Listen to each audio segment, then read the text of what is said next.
Once upon a time, in the noisy but lively town of Olu, lived a very fine man whose name was Ugo. If you see this Ugo, you will know that God took his time to create him. He was tall like a NEPA pole, his chest wide like a Yamaha generator. His smile alone can make a woman burn her car on fire because Ugo was a pleasant sight to behold. He owned several businesses in Olu market, selling wines, provisions, and even electronics. Ugo was so successful that many called him the bullion van, the man who printed money like a central bank. All the young women in Olu were all married to Ugo in their head. Some made up stories on how Ugo was head over heels in love with them. Chinonye was one of such women. She was the popular pharmacist who was dating Ugo in her head. Every time somebody asked her, Chinonye, when will you marry? She would clear her throat proudly and reply, Don't worry, Ugo and I are taking things slow. He just bought me perfume from ShopRite last week. Meanwhile, Ugo did not even know that she existed. In fact, he walked past her shop every day, but Chinonye did not even have the balls to stop him. She would stare at him like a goat, her eyes wide open, her legs shaking like a generator without fuel. Sometimes she would even rehearse greetings in her head, but when the time came for her to say hi to him, Chinonye would freeze like a pillar of salt, swallowing spit like a hungry man who the waiter skipped at a wedding. Her friend Helen also had a crush on Ugo, but he did so well that even Chinonye would swear that Helen hated Ugo with a passion. What she did not know was that her own obsession was still learning work. Helen had a secret diary where every entry began with the words, Dear husband. She wrote down full conversations that never happened, how he proposed to her, what he whispered into her ears, the names of their unborn children. In her mind, Ugo was her husband, and she was already his wife, and every other woman was a clown performing in a circus. Helen even named her favorite teddy Ugo. She sleeps with the teddy all night, pretending that it was him. Sometimes she would spray it with perfume and hug it tightly, calling his name as she wished him good night. Helen was the pretender of the year.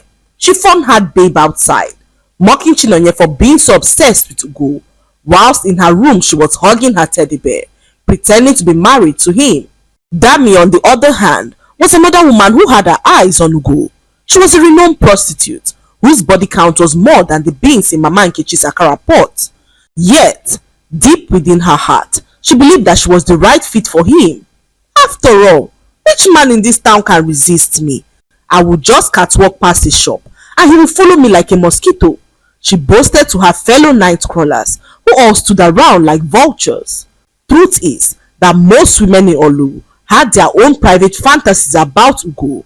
Mama Informa, for instance, she was the okpa seller who swore that Ugo once winked at her when he came to buy her delicious okpa. Blessing the tailor was also another woman who told everyone that cared to listen that Ugo proposed to her in the dream. She began to wear makeup to the market to impress Ugo, not knowing that the makeup made her look like a popular masquerade. What was even worse was the heels that she wore that made her legs look like chopsticks about to snap in two. Blessing would walk proudly across the market like a newborn giraffe, telling everyone that cared to listen that Ugo was about to propose to her. In fact, she spent her time sewing her wedding dress, convinced that her wedding was around the corner. Ugo had nothing on King Solomon at this point. If Solomon had 1,000 women, Ugo had more imaginary wives lurking in every corner of the market, wives that he never knew he had. In fact, every other person in the market knew his wives by name, except Ugo himself, who was an expert in minding his business.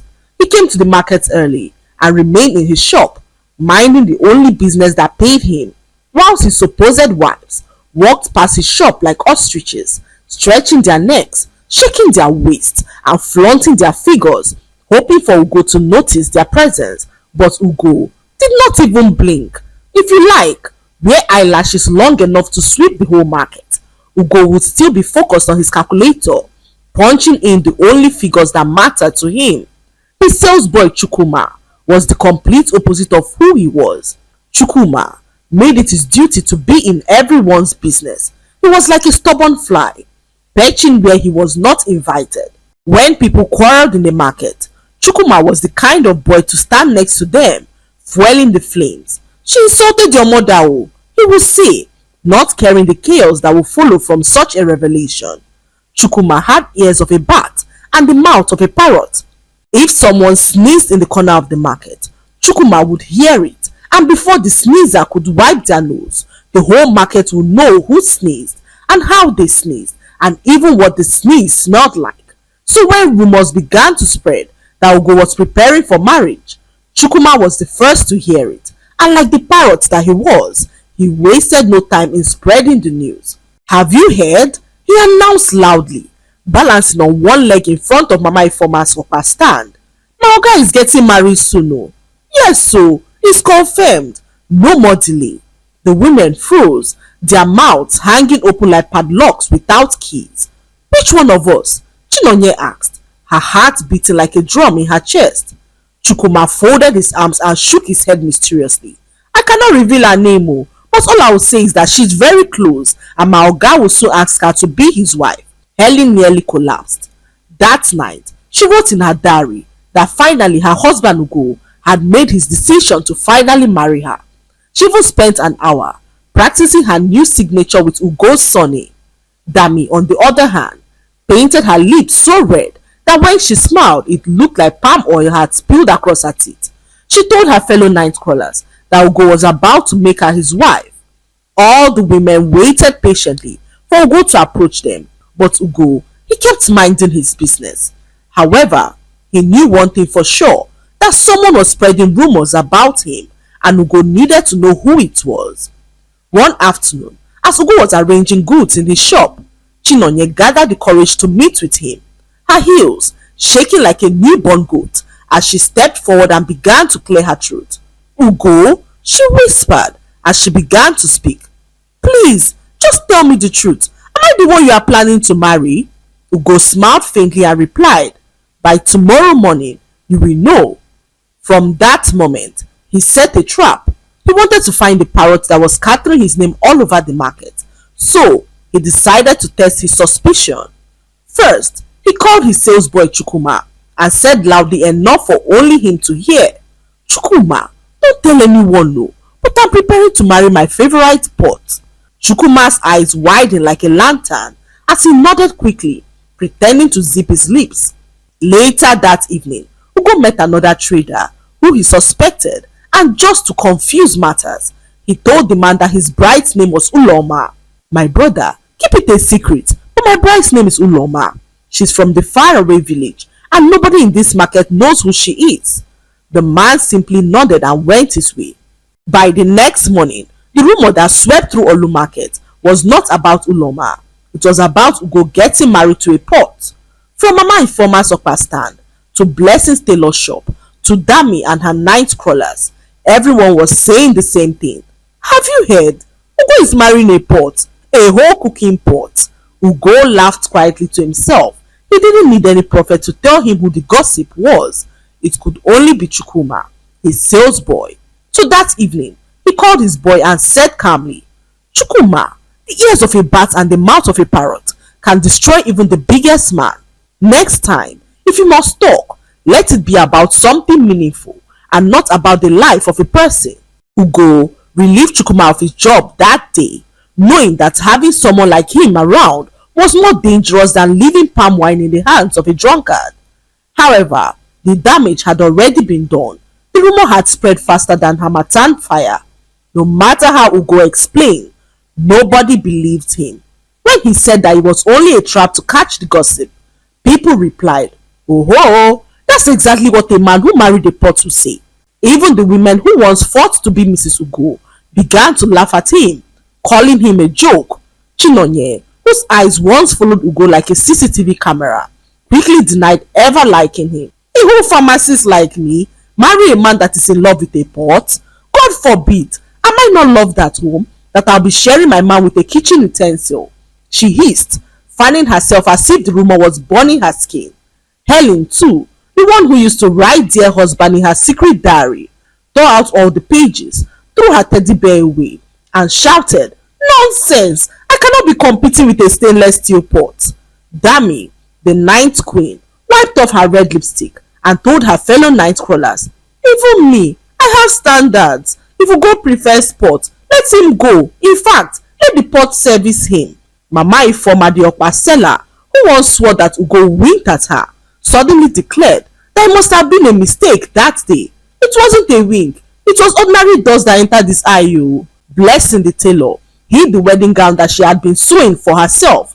She folded it quickly and said, "Since the wife is a pot, maybe I should just reduce the gown to small size so it will fit her properly." From that day forward, the entire market refused to take Ugo seriously again. Children ran after him chanting songs. "Pot husband, pot husband, husband of a kitchen pot." Even goats in the market bleated like they were mocking him.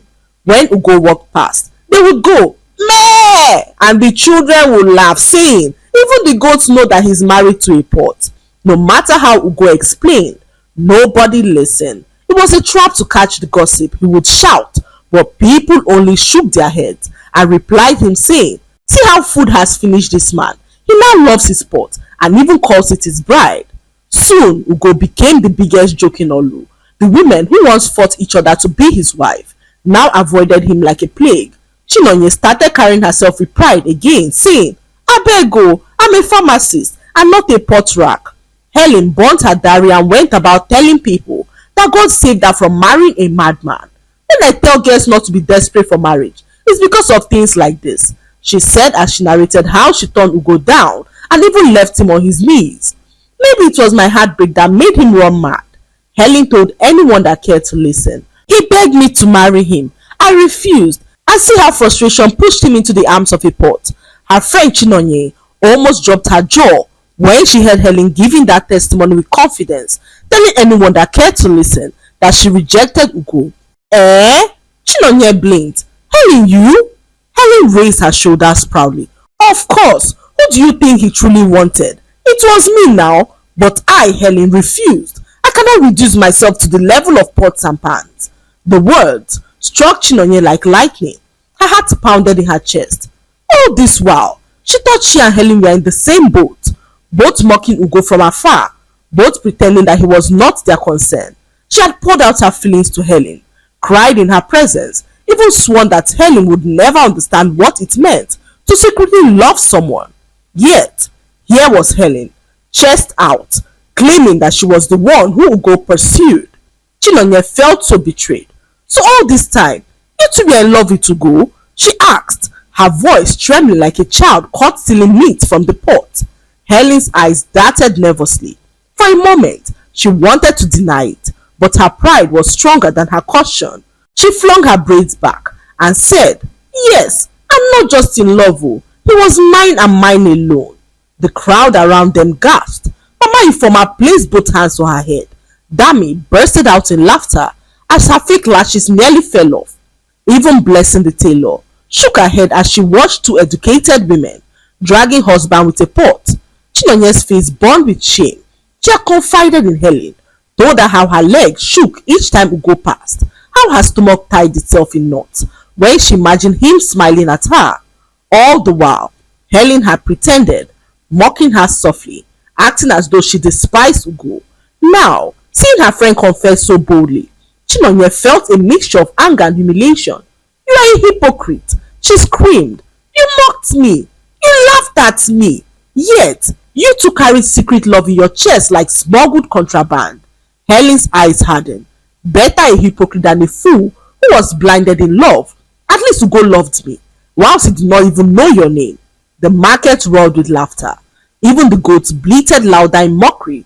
From that day, not only was Ugo the man who married a pot, but Chinonye and Helen became the two women whose friendship cracked because of a man who did not even know their names. One morning, everyone arrived at the market and met Ugo sitting in front of his shop with a huge pot. He placed it carefully on the chair beside him as he punched some numbers into his calculator. The people laughed louder as children pointed at him and began to sing, "Pot husband, husband of a stainless pot." The women whispered behind his back. Some hissed loudly, declaring, Imagine fine man like this, wasting himself on a pot. What a pity. Others swore that he had run mad. Day after day, Ugo ignored them. But mockery has a way of growing wings. Soon, envy joined the rumor. Some of the women, still bitter that Ugo had not noticed them, decided that the pot was the problem. How can a fine man like this look at all of us with all our beauty and decide to marry a pot? They said to themselves as they made up their mind to destroy it, hoping that Ugo returns back to his senses once the pot is destroyed. So one night, when the market was quiet and the moon was hiding behind thick clouds, a group of women crept to Ugo's wine shop. With dry palm fronds and kerosene, they set fire to the shop. Flames leapt high, swallowing the roof, crackling through the shelves as the fire intensified. Bottles burst open as the smoke darkened the night sky. The shop that had taken Ugo years to build turned into ash overnight. By morning, when Ugo arrived to open his shop, he met the place in ashes. He dropped to his knees as he wept bitterly, wondering what could have caused the fire. The women gathered as they watched him cry out in pain. Let's see what will happen to him now that the pot is gone, they said as they laughed mockingly and watched him from a distance as Ugo pushed through the ruins. Hey ya, pot husband, where is your wife now? Some women said to him mockingly as Ugo ignored them completely as he combed through the rubble. To everyone's surprise, the pot sat firm amongst the ashes, untouched by the fire. Ugo quickly opened it and a rich aroma of wine filled the air. Curious, he dipped the cup and tasted the wine and was shocked at what he discovered. The fire had done something miraculous to it. The wine was sweeter, stronger, more refined than before.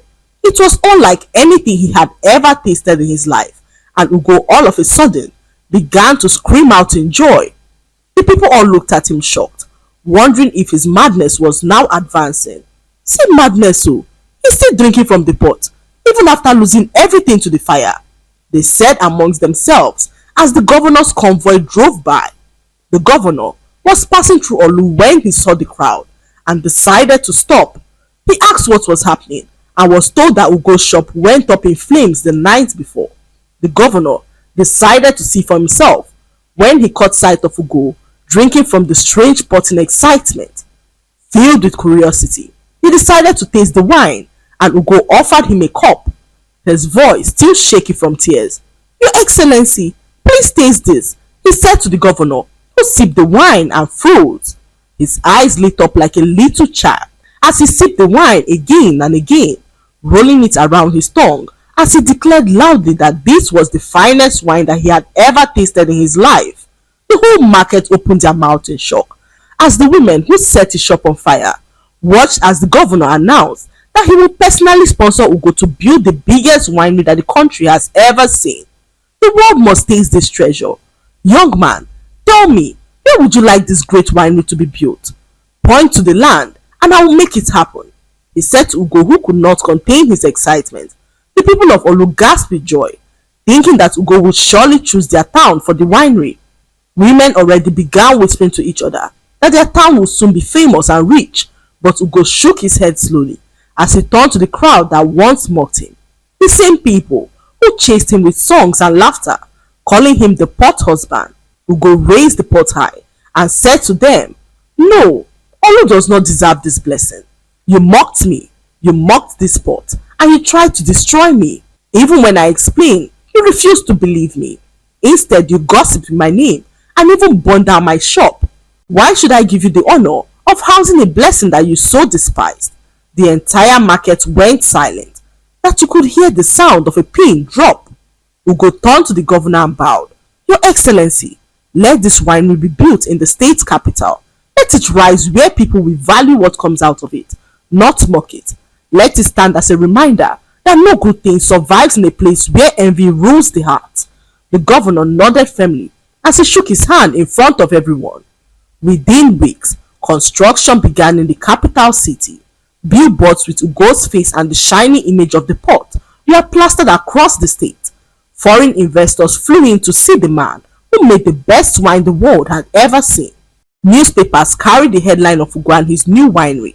writing wonderful stories about him and how he rose. Meanwhile, the people of Olu watched in bitter regret. Every lorry of wine that passed through their dusty roads reminded them of what they had lost. Traders shook their heads in regret, saying that if only they had believed him, if only they had not mocked him, Olu would have been the heartbeat of this new empire. But it was already too late. The very women who once burned his shop sat in shame, watching Ugo's name shine brighter than ever. Chinonye could no longer boast in her pharmacy. Helen no longer had the strength to tell her lies. Even Mama Ifoma, the Okpa seller, sighed daily, regretting all she had ever said to him. And so Ugo, the man who was mocked as the husband of a pot, became one of the most celebrated businessmen in the land. His winery grew into the pride of the state and soon became the envy of the entire nation. As for the people of Olu, they learned their lessons the hard way, never to mock a man's pot, because the same pot you laugh at today may be the vessel of tomorrow's greatness. The lesson to be learned from this story is that envy and mockery can blind people from seeing true greatness. The same voices that laughed at Ugo were the same voices that later cried in regret when blessings passed them by. Sometimes, what looks foolish in the eyes of men can be the very thing that hides one's greatest treasure. Words are powerful, so we should be careful of what we say to others. Always remember that in life, people may not understand your vision, but learn to remain steadfast, because that vision might end up becoming the very thing that will change your life forever. When people gossip, slander, or mock what they do not understand, they often end up shutting the door to their own blessings. Ugo's pot was a symbol of vision, patience, and destiny. The same pot they mocked, laughed at, and tried to destroy became the very vessel that carried him into greatness. So the story of Ugo, the man who married a pot, lives on as a proverb, teaching people not to mock what they do not understand, because the stone you reject today may end up becoming the cornerstone of tomorrow's palace. I hope you enjoyed the story.